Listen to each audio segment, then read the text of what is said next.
I am Shonté Jovan Taylor, and you are having coffee with the Neuroscientist. Welcome everyone. This is Shonté Jovan Taylor, neuroscientist and success strategist, and you are having coffee with a neuroscientist. And today I have the Marie Forleo on stage, present. And what are you drinking, Marie Forleo? I am drinking my coffee from this morning. So I am a coffee lover. I have it in my everything is figure-outable mug because I can never hear this message too often. And yeah, I do love my coffee. What are you drinking? I'm drinking coffee too. I got to start my day with a cup of Joe. Mm-hmm. Literally, no. Yes, and yes. Right? Wink, wink. Okay, so let us fire up some neurons out in the world. This podcast is all about unlocking genius minds and human potential in the universe. And I'm so excited to speak with my mentor, my coach, my friend, the person who inspires me on this planet, Marie Forleo. Marie Forleo is a #1 New York Times bestseller. She is the creator of B School with over 65,000 students in 160 countries. She's also the host of the award-winning show Marie TV and the Marie Forleo podcast. And she has millions of listeners and followers worldwide. Thank you so much for being here, Marie. Oh, Shonté, thank you. This is an honor. It's a joy. You know how much I adore you and appreciate you and respect you. So I'm excited to be with you. Yay. So what we're going to talk about today is I want to know you. I want to know your journey and how you ended up being such an inspiration to all the people who follow you, and just reflect on your journey. So I first seen you on Oprah. Okay, I was laying on my couch. We had just moved back from New Jersey, and I'm like, what am I going to do with my life? Because I knew I didn't want to go the clinical neuropsychology route. I was like, I feel like I need to use the brain science in a more powerful way. Not that clinical neuropsychology is, not a good thing. It just wasn't for me. Yes. And so I was sitting on the couch watching Oprah, and Oprah introduces these 3 thought leaders of our generation. And I'm like, oh. And I so resonated with your story. Can you share with the audience your journey to creating a dynamic coaching program called B School? Yes, absolutely. And, Shonté, it's been a long time. I've been doing this for 20 years. So I'm going to give you guys hopefully some of the highlights, and feel free to ask me anything else to fill in the blanks if I miss something important that you feel your audience would appreciate. I've always been super curious about human potential. I remember just always being invested in understanding like what makes people thrive and what makes other people struggle, and just going through these own things in my own mind.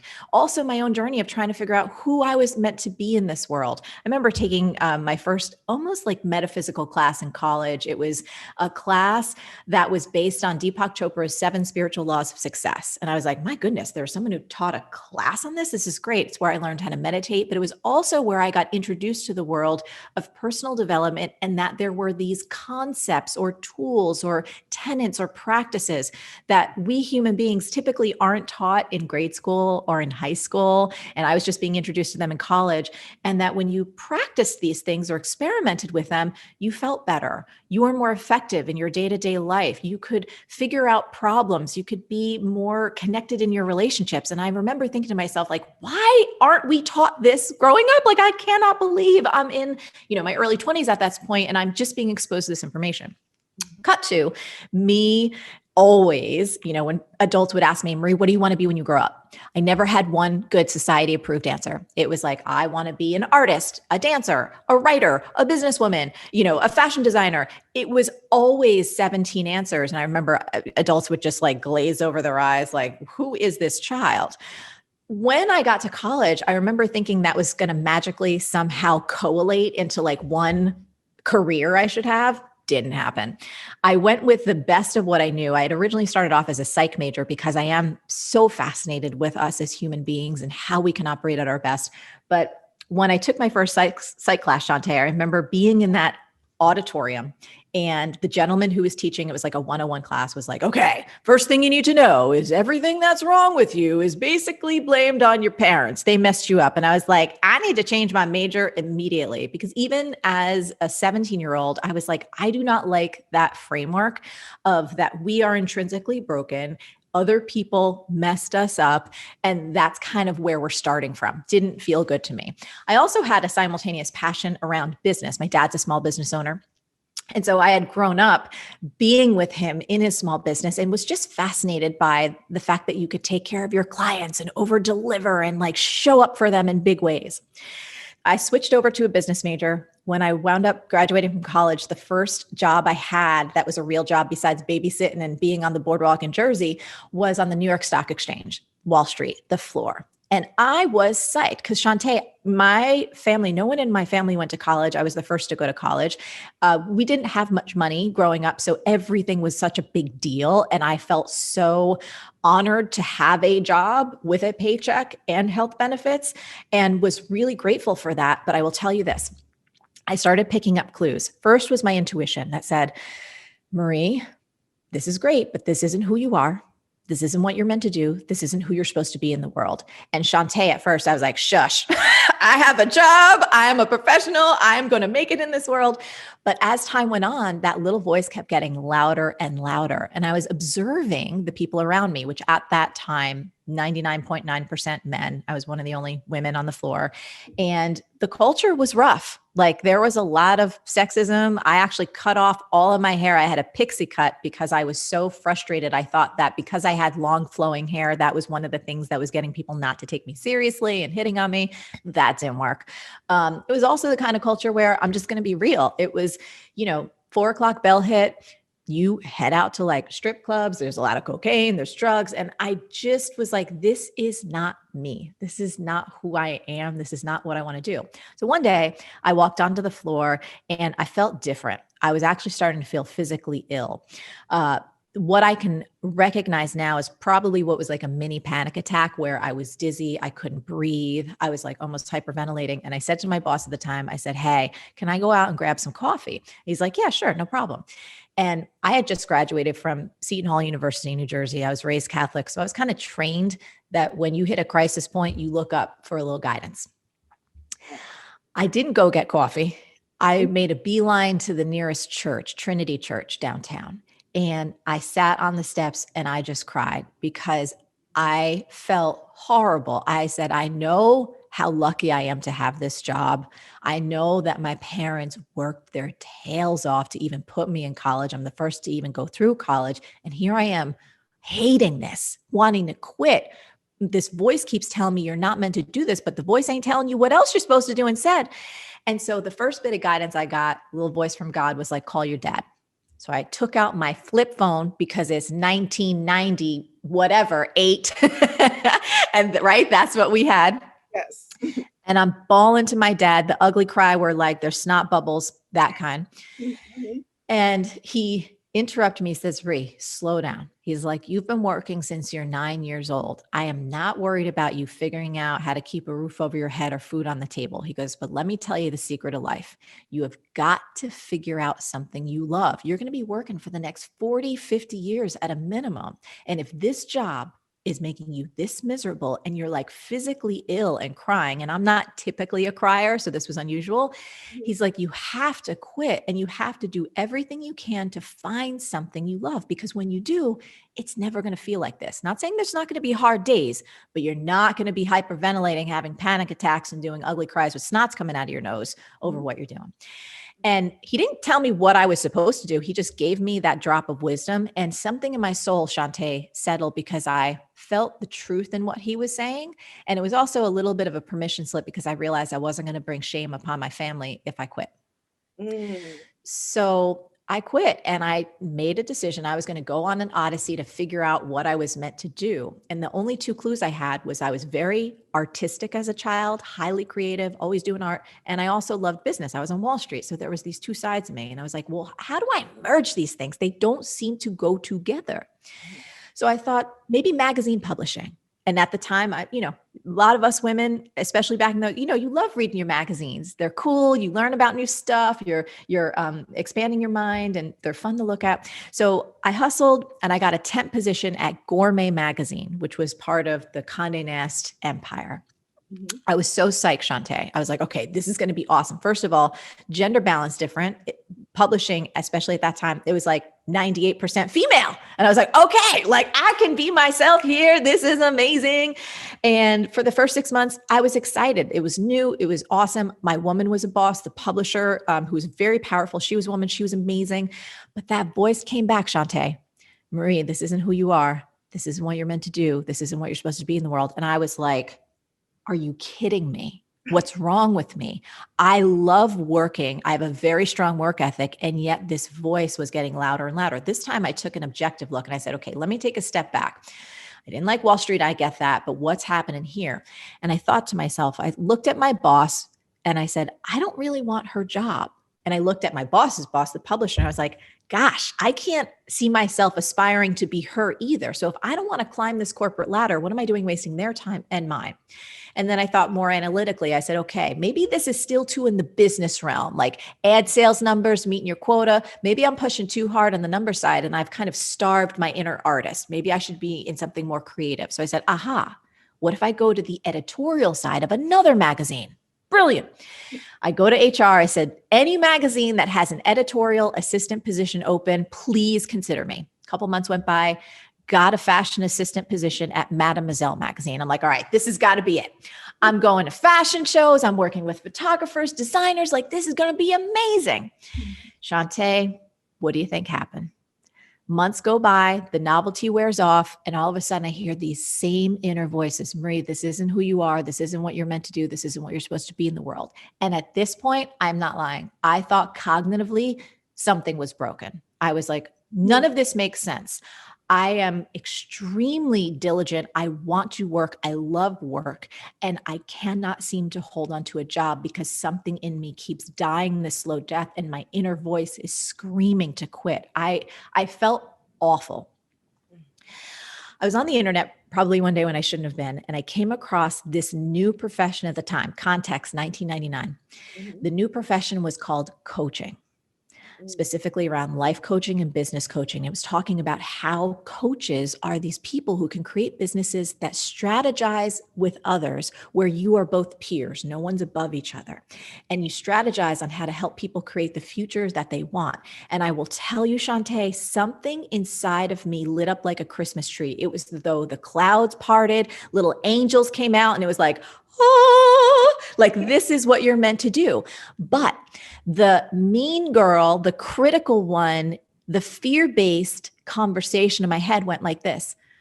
Marie, what is a life coach? Just sounds like the cheesiest, dumbest thing ever. You're 23 years old. Who in their right mind is going to hire a 23-year-old life coach? You haven't even lived life. Plus, you are in mountains of debt. You don't even know what the hell you're doing. You keep quitting your jobs. This is the dumbest thing you have ever considered. You're going to fail at this like you failed at everything else. So those two realities happening at once. I couldn't deny, though, something on a soul level was like, you got to go for this. So I signed up very quickly for a 3-year coach training program. And it was all done by teleconference back in the day. Everything virtual is like, whoa, we were ahead of our time. Mm-hmm. Fast forward 6 months, I get a call from the HR department at Conde Nast. There was a promotion for me at Vogue. More money, more prestige, just a whole career path at the top fashion magazine. And that was my fork in the road. It was like, okay, are you going to stay on the safe path? Keep those health benefits, keep that paycheck going, a job that people actually understand? Are you going to quit and try and build a coaching business? No one knows what the hell it is. You don't know what the hell you're doing. You don't have money. You have negative funds right now. So what are you going to do? So of course, I opted for the risky path. I went back to doing what I did to help put myself through college, which was bartending and waiting tables. And that was 20 years ago. Wow. So much to unpack there. I know. I'm sorry, but it's like that's, yes. But what I will say is not only did I resonate with almost every part of that journey, I know a lot of people listening to this may be on that path right now, questioning themselves, like, I know I'm meant for something else, but I'm trapped in the thinking of, this is all you know, you got bills to pay. Who are you? Who do you think you are? Right? So there's so much noise going on in your head, in the society. And, we're our own worst enemies sometimes, right? We got the supervillain and our superhero, talking to each other. But I love how you talked about that fork in the road, because so many of us come to that fork in the road. I know I did. But the beautiful thing about it is, I did a TEDx talk on this, that when I came to that fork in the road, my brain said, look, you can go down the path you've always known, and where that leads. You're going to burn out again. You're going to hit another pole or a wall, literally, again, and you're going to keep reliving this cycle, or, may not live because you hit your brain burns out. Or you can go this other path where you can bring all of you, right? You can bring your knowledge, you can bring your passion, and do something bigger with this knowledge. So I think everyone can relate to taking that look at the two roads, the two paths, and deciding. But a lot of people don't decide to take that risk. Why do you think people hesitate or continue down the road they already know? Like, if you would have went the Vogue route, you probably would have heard the noise in your head again, that question, this is not for you, what are you doing? The novelty would have worn off. You would have been going like on a hamster wheel. That's right. So why do you think people stay the safe route? Well, I think there's many reasons. I know for me, one of the gifts that my mom gave me, which are many, was teaching me that, and it doesn't matter what people believe or they don't believe in anything, but I was taught that I have a direct line to God, and that speaks through my intuition, and that I must always honor that voice, that still small voice inside, because the design of it is to help me and my soul's agenda to fulfill that agenda, whatever it is. And I think that a lot of people in my career, I've learned, they're like, gosh, I don't know if I have intuition, or they don't know how to hear it or honor it or pay attention to it. I think on a more kind of exterior level, and this is real, you talked about it, fear of not being able to pay the bills, like not being able to provide for themselves or their family, the fear of failing, the fear of possibly succeeding. I've seen this one, especially with women, nervous that if they step into that flow, that path, their highest calling, that the success may destroy some of their most precious relationships with their spouse, their children, other people that they love. So there is a lot of external fear that can keep people in the same place, kind of, in a bit of a hamster wheel, Groundhog Day kind of experience. But one of the things that I think has driven my career and one of my purposes on this earth is to help underscore, underwrite, certify people's innate power that they have to not operate out of their circumstance, but operate out of their potential, to honor and listen to that voice inside, and that you don't have to necessarily take these enormous risks. You don't have to put yourself in financial peril. You don't have to destroy relationships, that you can both use the rational intelligence in your mind and the intuitive wisdom in your soul to create the change that you most want to see in your life. And it may not happen overnight. I mean, for me, and I want to be real about this, when I started my business, man, I was working side jobs for 7 years, cleaning people's toilets, bartending, waiting tables, teaching fitness. Like, I was doing many, many things while I figured out how to mature into the woman that became the woman I am today, who understand finances and how to be a boss. And so it was not an overnight thing. And I think people have to have patience with themselves and grace, because we live in a world that pushes, hustle 24/7. And if you don't make it in 6 months, then you're a failure. And it's like, no, I think it's a toxic lie that can keep people stuck in a place rather than giving themselves permission to experiment, and that it doesn't all have to go perfectly at once. Oh, I love experimentation. I'm like, this whole entrepreneurial journey is one big Experimentation. Yes. Let me try this. What feels good? What didn't work? Where are my strengths? I mean, it's the ultimate personal development journey, actually. Yes.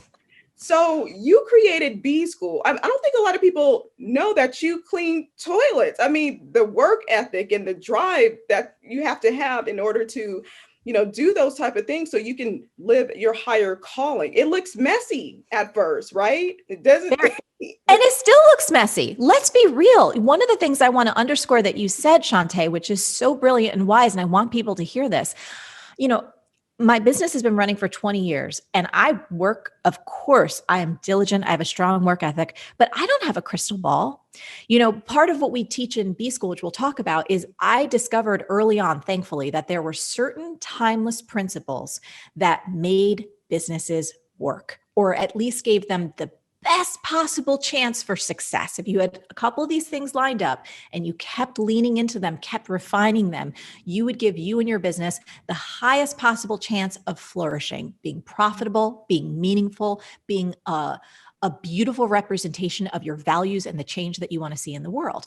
But like we've all seen, right? 2020, a pandemic, the world can shift and none of us know it's going to work. But what I've seen, and our business has grown throughout it, is that these timeless principles actually give you a sense of foundation upon which, and I can't wait to hear your experience with this, upon which you can build a business where you can experiment, where you can be agile with the times, where you can innovate and reinvent yourself as the world needs it, but you still have a strong foundation underneath you that gives you confidence to move ahead.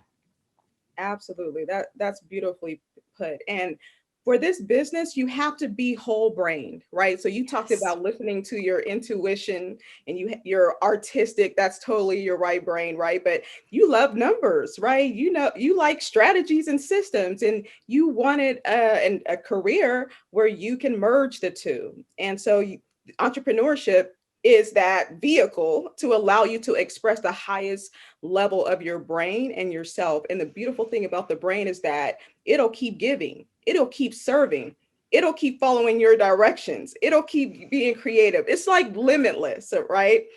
So it opens up so many opportunities as well. And I know that when you created B School, and I want to ask more about B School, it led you to all these opportunities, including getting on Oprah's radar, right? Yes. So can you share for the audience, what is B School? What does the B stand for? And how did it come about?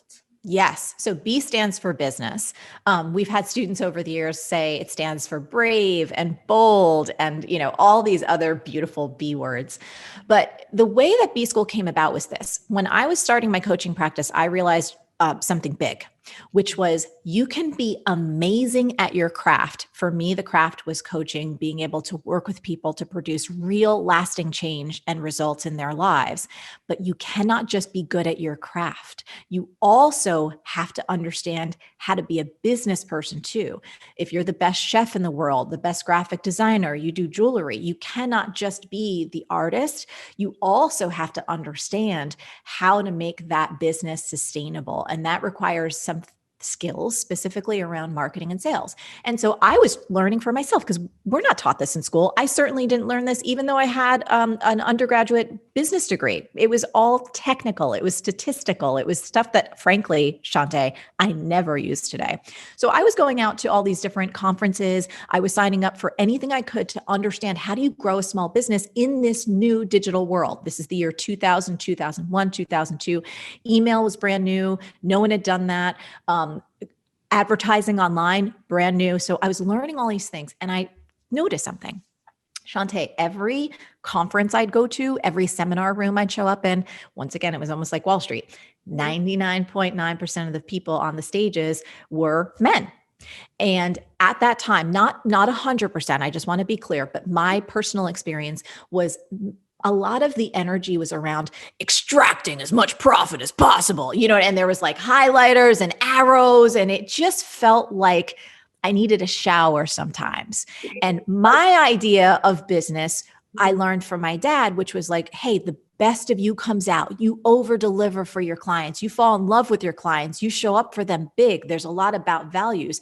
And then for me, my personality, like I love being a goofball, dance, humor, art, all of that's very intrinsic to my being. And I saw that the education that I was exposed to was lacking like aesthetic or a sense of humor. And I'm like, people are terrified of business. Like, we need to make this fun and enjoyable and interactive so people are less scared and more engaged. So I saw this huge opportunity to teach about business because I didn't learn all these things. And I was like, I'm going to create a school that is the school I wish that I had when I first started off as a coach, that would teach me the timeless principles around marketing and sales that I needed to make my business go, and nothing that I didn't. And here's the other thing I just want to say, Shonté. So I had a simul career as a Nike elite athlete and dance trainer. And I had a lot of women that would show up to my dance classes and when I would train around the world. And so many of them would come up to me and they'd say, Marie, I have this idea for something I want to do. Can you talk to me about business? And I would start talking to them. And the moment, Shonté, I would talk to them about marketing and sales, they'd shut down. They're like, oh, no. I'm just the artist. I'm going to need somebody else to handle that bit. Or that sounds, I don't want to be a used car salesman. I don't want to be aggressive. I don't want to annoy people. Can't somebody else do that for me? And Shonté, in a loving way, I would want to take these women, shake them gently, but not so gently, slap them and just be like, no, like, please, marketing and sales does not have to be aggressive. It doesn't have to be slimy. In fact, the best of your humanity can come out, not the worst. Your generosity, your empathy, your compassion, your creativity, your desire to give value and not have anything come back to you in return. And so that was also the impetus, because I wanted to see women specifically, but not exclusively, become financially empowered, because I had seen the impact in my own life and in other women's lives when they got their business act together, regardless of the craftsmanship, the craftswomanship that they had, that the financial freedom that they could create for themselves, if they just understood a few things, would be absolutely life-changing. So that was kind of the other impetus behind B School. I'm a really huge advocate for women and girls. And I believe that when women are financially empowered, everyone wins. Families win, community wins, nations win, economy wins, the world wins. Oh my gosh, there's a lot to unpack. I know. I'm sorry. I'm having coffee with a neuroscientist, so I'm going for it, Mama. Yeah, go for it. Go. Like my neurons were just firing off in all kind of directions. I'm like, we're gonna come back to this maybe round 2 of the podcast. But you are so right. When women are empowered in their society, when they are leaders, you see trends of success, of empathy, compassion, right? You see more inclusiveness. Even in organizations, there's studies that show when you have more women on the team, the teams thrive, their creative potential goes up, right? Yes. So we can talk all day about the female. I will say you are my first big investment into the online coaching world. Yes. What an honor. Yes, I was introduced to you, I think in November of 2013 from Oprah. I started following you, watching your quirky videos, and I'm like, what is she doing on this on this video, right? I've never seen it before, right? Yes. And so B School came around, just like it's coming. You are running it now or enrolling for it now, and the cart is going to close, and I'm thinking, oh my gosh, I got to do this. I don't know how I'm going to do it. So I called my mom, and I'm like, Mom, I need to borrow $600. The cart is going to close. She was like, what do you mean the cart is going to close? And so, I just explained to her that there's something I have to do. It's hard to explain to people about this coaching world, right? And that you have to use your knowledge and passion for something else. And so I try my best to explain it to her. Luckily, like you have very supportive parents, and they believe in you no matter what you do. They'll support you. My mother, my father is the same way. And so, yes, you're my first big investment. And so what I learned from you in B School, thank you for the practical knowledge of business. My brain wasn't even prepared to think like that. What I learned from you the most, and it's different for everybody, Marie, when they join your program. I discovered myself. I discovered my voice. Marie, don't get me crying right now. I discovered who I am in this life. I discovered that I can bring all of me to this life. I don't have to suppress who I am. I don't have to suppress my quirkiness. I don't have to suppress any part of me. I can bring neuroscience with me. You showed me that. You demonstrated that. I'm like, it's working for her. What I do know, it did take some time to be comfortable with accepting that I can bring all that. So B School is not just a program, it's a journey to discovering your whole self. And that's what it takes to run a successful business. You have to bring your whole self, your whole brain, your whole passion to it. I just want to honor you, and just what your words just mean so much, because I am very clear, and I try and say this as much as possible. I do not pretend to have all the answers. Like, there's a few areas where I'm dangerous, right? I know, and I will be unapologetic about that. But by and large, my role and my job is to support brilliant humans just like you and go like, oh, this is me. This is my power. Let me turn it up. So it's not like I have all the answers. I trust and I know that there is so much inside of you. And through my training, if I'm able to open some of those windows and provide just some nudges and some questions and some possibilities, that's what makes me so excited, because it's you that have that wisdom, you that have that special gift that the world has never, ever seen before. And as far as we know, in this particular incarnation, we'll never see again. So if there's anything that I can possibly do to help open those doors, to help people get in touch with their own power and uniqueness and be able to share those gifts with others, I'm just going to step out of the way, because it's your time to shine. And I just adore you and I love you. And thank you for sharing that. Absolutely. I wanted to say hallelujah when you were just saying, closing your eyes and saying that prayer for the world. You are truly making an impact, right? There was a time when I used to be in a room with one patient, a dementia patient or someone with TBI. And a part of me just wanted to hug the patient and just say, you are so much more than these deficits, right? And I was going against the grain. I would actually, don't tell anybody, but I showed up at one of our patients' homes because she just wanted connection. Yes. Yes. Loneliness deteriorates the brain. And I'm like, you are missing the boat, supervisors. Some of these people, they just want connection. Yes. From a friend, from a family member, and they're not getting it. That's why they're losing cognitive functioning. So for some reason, I was able to see what others couldn't see, but because, you're supposed to work in a certain systematic platform, that, you can't be your true self. One of the things that you're underscoring, I just want to interject for people listening, is you made this powerful shift, which I'm very interested in continuing to cultivate and strengthen in people, from looking to exterior authority, right? How things have been done before, the system. You must do X, Y, and Z. You have to hold back. You have to play small. You have to cut off parts of yourself, to your own internal authority, that I am, again, I'm going to just use my own frame of reference, a child of God, and all of me comes to the table, and I'm going to trust my heart. I'm going to trust my intuition. I'm going to trust my humanity. So you are a healer.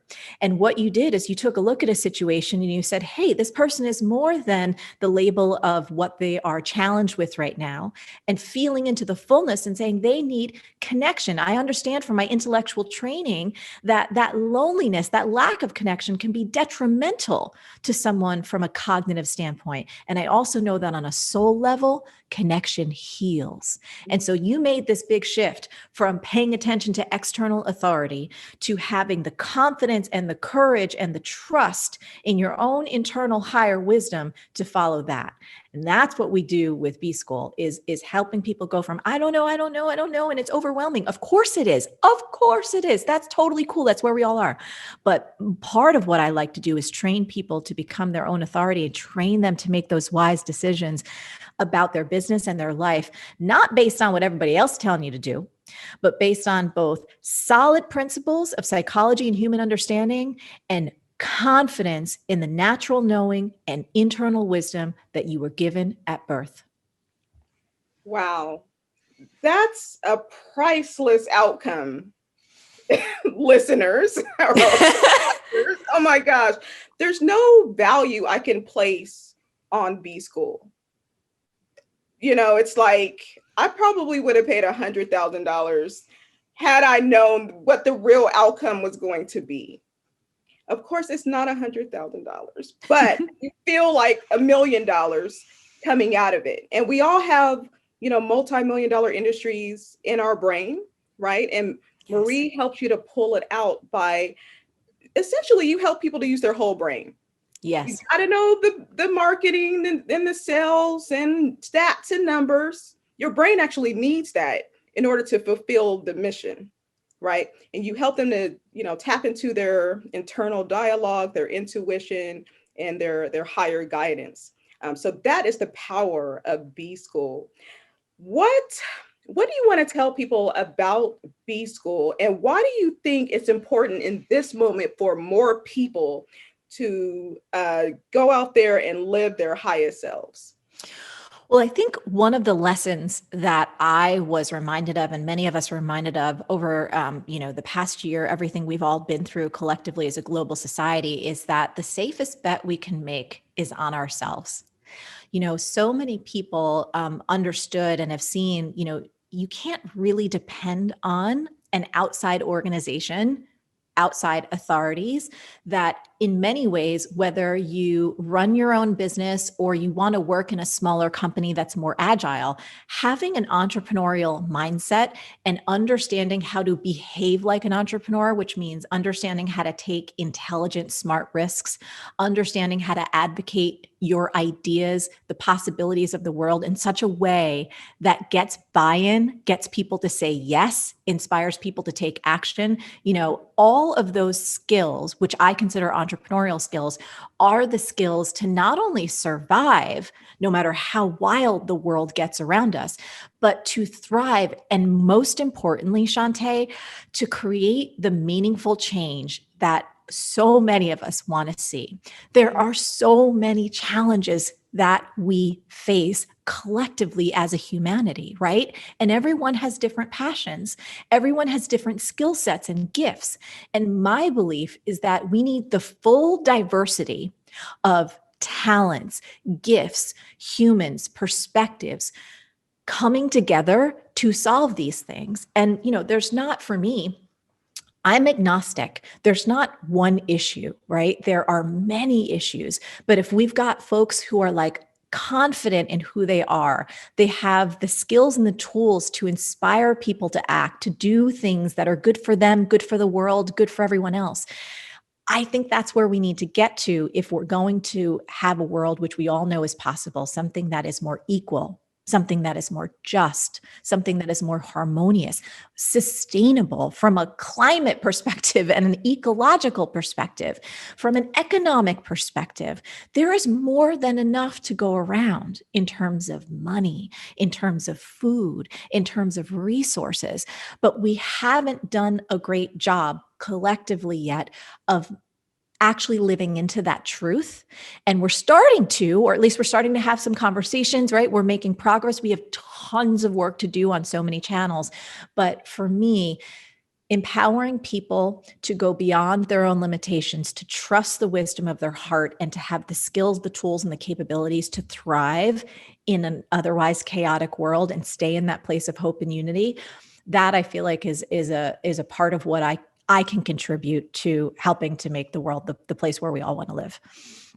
That's beautiful. And B School does all of that to get you on that path to be that contributor to the greater good of humanity. It's going to take all of us collectively to save the planet, to make sure there's equality and equities across different systems and organizations. So we all need to be looking at our most highest self. You coined a term, okay? This term that you coined, helped me through my entrepreneurial journey.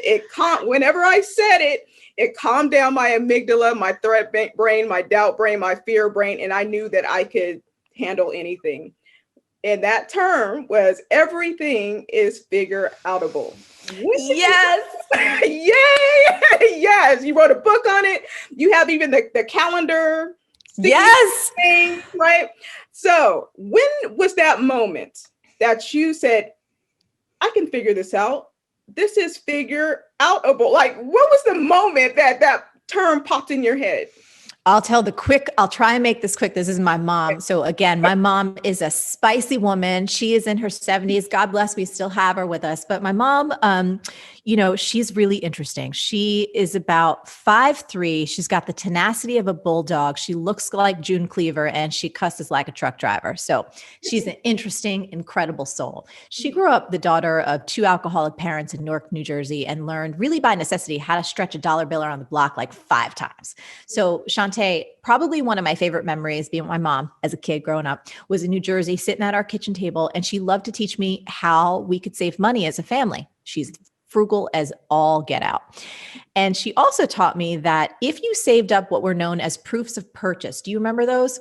Yeah, I do. Like the little things you can cut out of the side of a milk carton or whatever, and you would get cool free things from brands like a little spoon set or recipe book.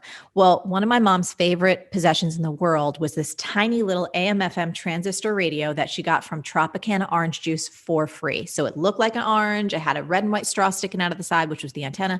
And she took this thing everywhere. So as a kid, I knew I could find my mom somewhere around the house or the yard by listening for the sound of this little Tropicana orange radio.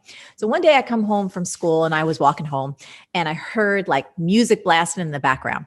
And I get close to my house and the music was coming from a weird orientation, like up from above. And I look up and I see my mom perched precariously on the roof of our 2-story house with her little Tropicana orange radio next to her butt. And I was like, Mom, are you okay? What are you doing on the roof? What's going on up there? And she's like, Ree, I'm fine. Don't worry about it. The roof had a leak. I called the roofer. He said it was going to be at least $500. I said, screw that. I'm doing it myself. That's my mom.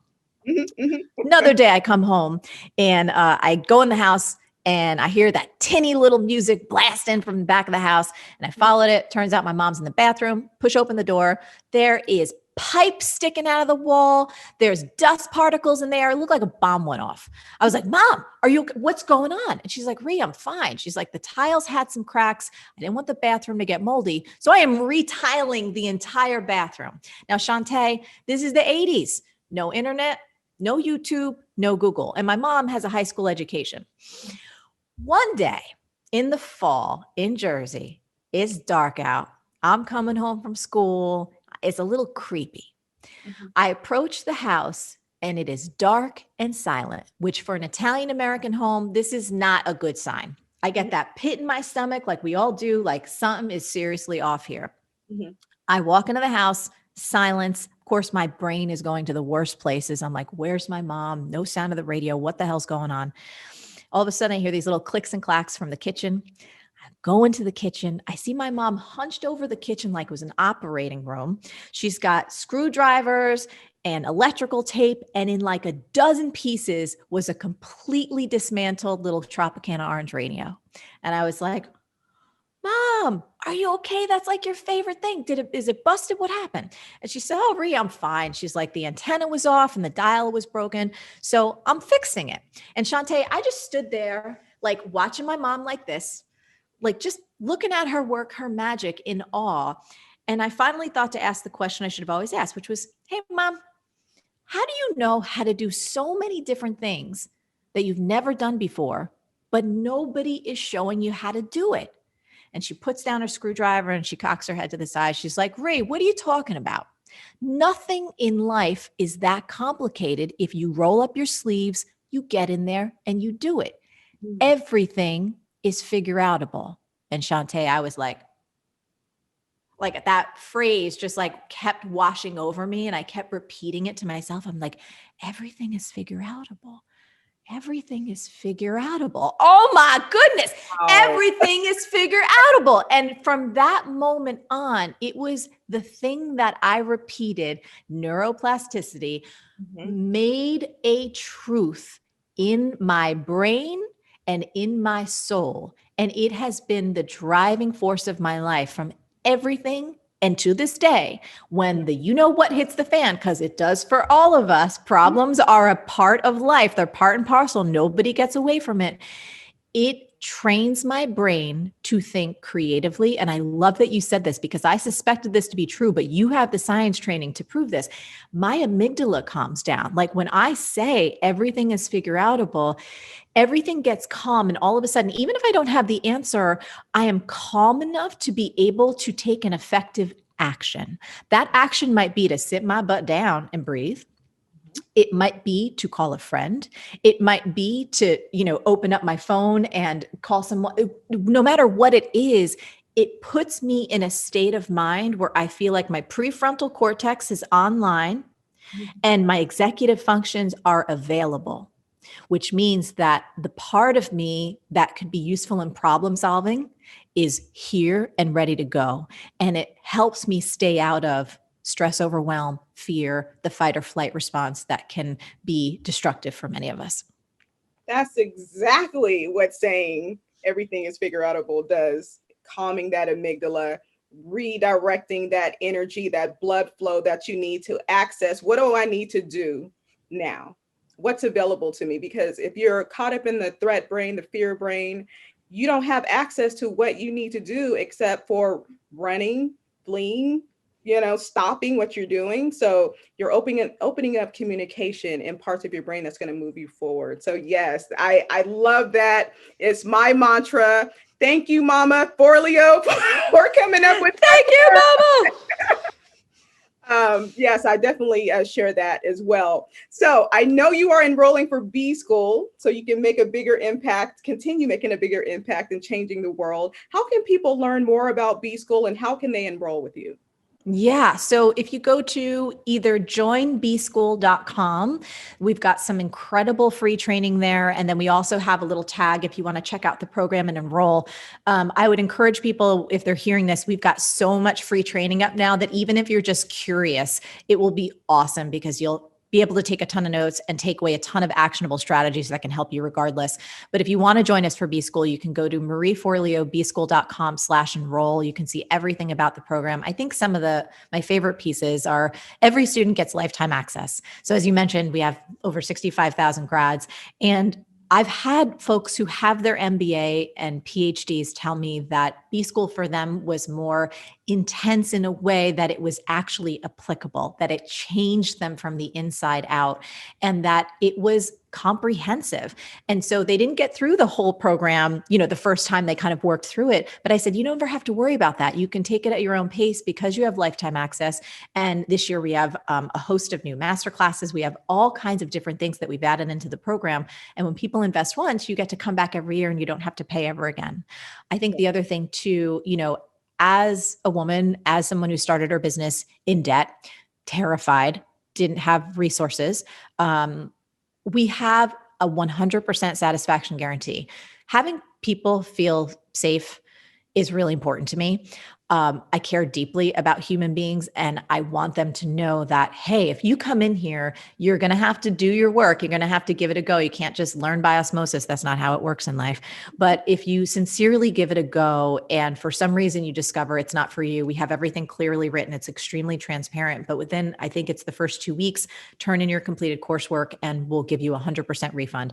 I am clear, I wouldn't be in business for 20 years if I was in the business of taking from folks. I only want to work with people where there is a match values-wise and that we can legitimately offer so much value that people walk away going, I would have paid 10 times that. That's the experience that we want. So for those reasons and many more, we have hundreds of case studies, which by the way, Shonté, we need to do a case study with you. I'm just thinking about this because I don't know how many neuroscientists are out there going like, I may not want to operate only in a clinical setting, or other types of scientists who go, oh, wow, there might be this possibility to take this thing that I love and express it in a way that may never have been done before, and to do so in a way that honors the legitimacy of my academic background, but also embraces the creative possibilities that I see for the future. So that's just a little note for you and I. But B-School is it's a gorgeous experience, and we care deeply about helping our students tap into that power, that possibility, that profitability, and that sustainability so that they grow into the powerful business people that they know they can be. Wow, I can't wait to go back through. Like, you're selling me again. I'm going to go back through the program. Oh my God. I'm so excited for you to see some of our new masterclasses. And I will say this, we have a whole new group of live sessions happening every single week, which are going to be so fun, and B-School mentor coaches. So there's all of these different perspectives. We're all supporting each other. It's really cool. It's really exciting. The community is wonderful. Thank you for cultivating that. And we're growing together, and it's needed no matter what level you're trying to get to. Community is so important.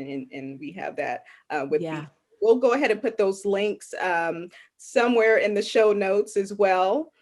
This has been a powerful conversation. I'm going to listen back to it a couple of times because there were so many nuggets, and I know the audience was able to resonate with so much of what we've talked about today on a deeper level, on a societal level, but also on an individual journey level, which we need it all. We need the whole spectrum of us, right? That's right. I love you. You underscored it. You said it's a holistic approach, and I think that's what we need more in our world. And you are such a powerful example of this, Shonté.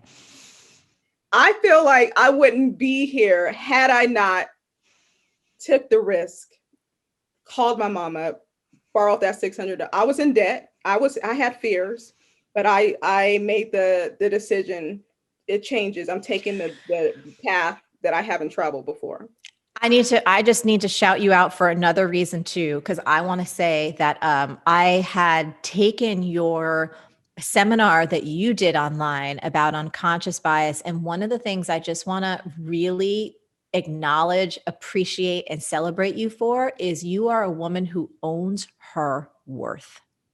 And we need more of that in this world. So if I can just shout you out, it expanded my heart. It expanded my soul. Myself and my team were cheering as we were listening to you deliver your work. And I said to Louise on my team, who's, she's an angel. I was like, Shonté owns her worth. And so I'm celebrating on you. Oh, thank you. Thank you. I had to evolve to that person, but I think we always have had that strength, right? Yes. But it just needs to be activated. And the more we walk in our purpose and passion, we keep activating it and we show up even more powerfully. And you are instrumental in helping me get to this place. So thank you. I honor you. Would love to have you back. Of course. So that is our show today. Remember, we'll have the link to B-School. The card is closing soon, so you want to make sure that you get what you need and be able to ask your questions to Marie Forleo and her team. You only run it once a year, right? Yes, we may be changing that, but I don't have all the details yet. What we're trying to do, Shonté, is be as generous and responsive as we can be, because what we've discovered, just like you do, people need our information now more than ever. And so we don't have a firm date yet, but if you want to get in now is the time. Oh, that's music to my ears. I'm like, I want to just, amplify this school, this opportunity to the world. So if you're offering it more consistently, then that's even great. But in the meantime, this may be your one moment. So thank you everyone for listening, for watching. Thank you again, Marie Forleo. Remember, when you better your mind and better your brain, you better your impact in this world. Go get it. Did you like this episode? Make sure you're subscribed to this podcast and share with a friend. And if you consider yourself a modern thinker, and if you want free mindset success tools and more tips and strategies on how to use neuroscience in your everyday life and how to stay motivated and inspired to live your best self, come visit me at shontétaylor.com, enter your name and email address, and sign up for my newsletter. Remember, when you better your mind, you better your brain, you better your impact.